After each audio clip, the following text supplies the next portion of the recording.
किसी और पर दुख नहीं दे रहे हैं, पीड़ा नहीं दे रहे हैं, खुद को दे रहे हैं। यही तो गांधी जी का रास्ता था। जब हम ये कह रहे थे कि हम बॉर्डर की तरफ मार्च करेंगे तो कई लोगों ने हमें भी आप देशद्रोही हैं ऐसा कहा। हम आह भी भर लें तो हो जाते हैं बदनाम, वो कत्ल भी करें तो चर्चा नहीं। 4000 स्क्वायर किलोमीटर चीनियों को सौंप दे, चर्चा नहीं होती। गांधी जी ने जैसे नमक का मार्च किया था दांडी तक, हम चंगचंग मार्च करेंगे।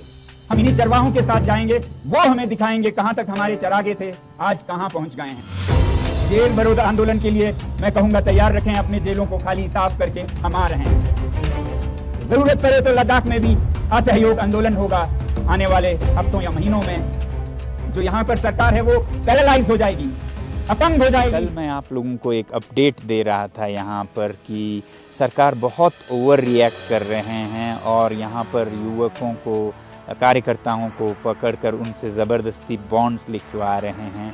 तो इस पे मैं अगला अपडेट रात को देने वाला था, मगर उस लायक रहा नहीं हालत, तो सोचा ठीक ना होगा उस वक्त अपडेट देना। तो कल उस अपडेट के बाद ही यहाँ पर दफ़ा 144 सेक्शन 144 लगाया गया, जिसमें बहुत बंदिशें होते हैं। जब बहुत ख़तरा हो अशांति का, मारकाट का, यहाँ पर तो पिछले 32 दिनों से बिल्कुल शांति से सब कुछ चल रहा है, फिर भी वो ऐसे कदम उठा रहे थे। उसके कुछ देर बाद ही फिर इंटरनेट पर रोक लगा दी जाएगी, ये एक सर्कुलर निकल के आया। और फिर कुछ ही देर बाद सरकार से ही, प्रशासन से ही ये सर्कुलर फेक है, जबकि फेक लग नहीं रहा था। तो ऐसे आए तो बहुत बंदिशें लद्दाख पर जैसे कोई वॉर जोन हो ऐसे लगते जा रहे हैं। और रात को यहाँ अनशन के स्थल पर से कोई 3-4 कार्यकर्ताओं को पुलिस पकड़ के ले गई बाहर से ज़बरदस्ती, और पुलिस चौकी में लेकर उनसे ज़बरदस्ती बॉन्ड्स लिखवा रहे थे या उन्हें अरेस्ट किया जाएगा, ऐसा उन्हें बताया जा रहा था। और ऐसे में मेरा अपडेट देना शायद खुद अशांति का एक कारण बन जाता, तो इसलिए मैंने कल रात की अपडेट आप लोगों को नहीं दी। ये मसला जो कि बहुत ही नाजुक बन गया था, क्योंकि उसके बाद बहुत अशांति फैल सकती थी, मगर हमारे जो यहाँ के अलग अलग धर्मों के नेता हैं, सर्वधर्मी नेताओं ने जाकर पुलिस चौकी में वकालत की कि उनके बिना किसी सबूत के, बिना किसी अशांति फैलाने के कोई वाक़या हुए, अगर आप ऐसा करेंगे तो इससे ही बहुत बुरा हालत होगा। ऐसा कहकर बहुत सारे जो धार्मिक नेता थे और फिर मीडिया आकर फिर उनके दबाव में शायद उन्होंने फिर ये बॉन्ड की ज़बरदस्ती बंद की और उन कार्यकर्ताओं को छोड़ दिया। तो ये कभी भी हालत काबू से बाहर जा सकती है और कुछ भी हो सकता है, ऐसा हमें लग रहा है। और लग ये भी रहा है कि प्रशासन को खुद अपने लोगों पर अब नियंत्रण नहीं रहा है, क्योंकि सभी लद्दाख के लोग जो हैं, चाहे वो सरकारी कर्मचारी हो या पुलिस के कर्मचारी हो या भारत भर में हो, उनका दिल लद्दाख के इस आंदोलन के साथ है, क्योंकि ये सच्चाई पर चल रहा है और सिर्फ अपने वादे याद दिलाने की कोशिश कर रहा है। और ऐसे में लोगों का दिल इस आंदोलन के साथ है। वो इस तरह पता चल रहा है कि जो भी सर्कुलर्स निकाले जाते हैं वो फट से सोशल मीडिया पर उन्हीं के कर्मचारी लीक कर रहे हैं कि जैसे इंटरनेट बंद होने वाला है, वो आ गया तो उसको फेक बताना पड़ा, मगर लग रहा है इंटरनेट बंद ही होगा। उसी तरह अभी अभी हमें एक और सर्कुलर हमारे हाथ आया जो शायद पब्लिक हो या फिर शायद बहुत कॉन्फिडेंशियल हो, हमें नहीं पता, क्योंकि अभी सब कर्मचारी ये सब लोगों के साथ शेयर कर रहे हैं। तो जिसमें तो ये दिखाया गया कि ये आज रात और कल में पूरे लेह शहर को मतलब एक छावनी, एक वॉर जोन की तरह बना दिया जाएगा। हर रास्ता जो लेह की तरफ आता है उस पर नाकेबंदी होगी, पुलिस होगी, आंसू गैस होंगे, स्मोक ग्रेनेड्स होंगे, ये राइट गियर्स होंगे, ये सब दिखाया जा रहा है ताकि लद्दाख के लोग लेह की तरफ आ ही नहीं पाएँ और ऐसा कोई मार्च भी ना हो। तो इतनी बौखलाहट सरकार में क्यों है, ये अपने आप में एक जवाब सा बन गया है कि कितना छुपाने को है, कितना दिखाने को है। इस समय लद्दाख बहुत संवेदनशील है। देश के सभी नेता, खासकर सैनिक नेता सैनिक विद ये बोल रहे हैं कि लद्दाख बहुत संवेदनशील है, सीमा पर है, मगर उसकी परवाह सरकार को नहीं लगता है कि सीमा के संवेदनशीलता से राष्ट्रीय सुरक्षा पे क्या असर पड़ेगा अगर लद्दाख के लोगों के मन को ठेस पहुंचे। तो ऐसे में हमें लग रहा है कि ना उन्हें राष्ट्र सुरक्षा की चिंता है, ना सैनिकों की चिंता है, और यहाँ के लोगों की तो बिल्कुल नहीं है। पिछले 21 दिनों के अनशन में एक बार तक नहीं पूछा, मगर जब ये मार्च की बात आई तो इतना डरावना माहौल बना रहे हैं। तो फिक्र सिर्फ लगता है कि इलेक्शन पर ये जो अतिक्रमण है उसका असर ना पड़े, वोटों पर असर ना पड़े, या फिर जो चरागे कॉरपोरेट्स को दिए गए हैं उन पर असर ना पड़े। फिक्र कॉरपोरेट्स की, फिक्र वोटों की, लोगों की नहीं, सुरक्षा की नहीं। तो पता है पिछले 32-33 दिनों से यहाँ पर बहुत ही शांतिपूर्ण तरीके से अनशन और प्रार्थनाएं, दुआएं, प्रेयर्स हो रही हैं, और एक बहुत ही शांतिपूर्ण हम पश्मीना मार्च करने वाले थे जो कि आधारित था गांधी जी के डांडी मार्च पर, जिसमें कि हम हमारे पश्मीना के जो चरवाहे हैं उनके चरागाहों पर क्या हाल हो रहा है, वो कैसे ज़मीनें खो रहे हैं अपने आधे चीनी अतिक्रमण को, और फिर आधे भारतीय कॉरपोरेट्स के जो परियोजना हैं बड़े बड़े उनको।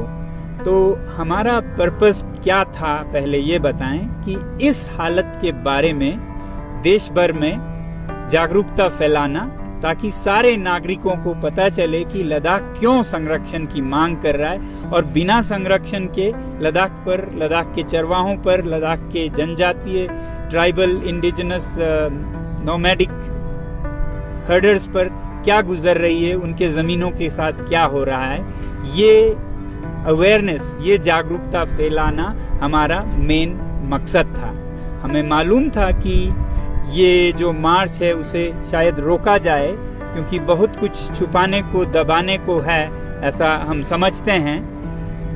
मगर जिस तरह के पिछले 1-2 दिन में बौखलाहट के साथ ओवर रिएक्शन सरकार की तरफ से हुआ है, उससे हमारा मकसद मार्च के शुरू होने से पहले ही पूरा हो गया है। ये हम बहुत साफ देख रहे हैं। जिस तरह से दफ़ा 144 जैसे संगीन कदम उठाए गए, लेह में नाफिज किया गया, या जिस तरह से इंटरनेट तक को बंद करने की सर्कुलर्स हैं, जो कि कश्मीर में जब बहुत बड़े हादसे हुए तब ऐसा किया गया या जाता है, और जिस तरह से यहाँ पर कार्यकर्ताओं को, यूथ को पकड़ धकड़ करके ज़बरदस्ती उनसे बॉन्ड साइन कराने की कोशिशें चल रही हैं, उनसे साफ पता चलता है। और अब सारे अखबारों में, सारे मीडिया में ये हमारी जो मेन मकसद थी कि लद्दाख के साथ, लद्दाख के चरागों के साथ, लद्दाख के या भारत के ज़मीन के साथ सीमा पर क्या हो रहा है, वो मकसद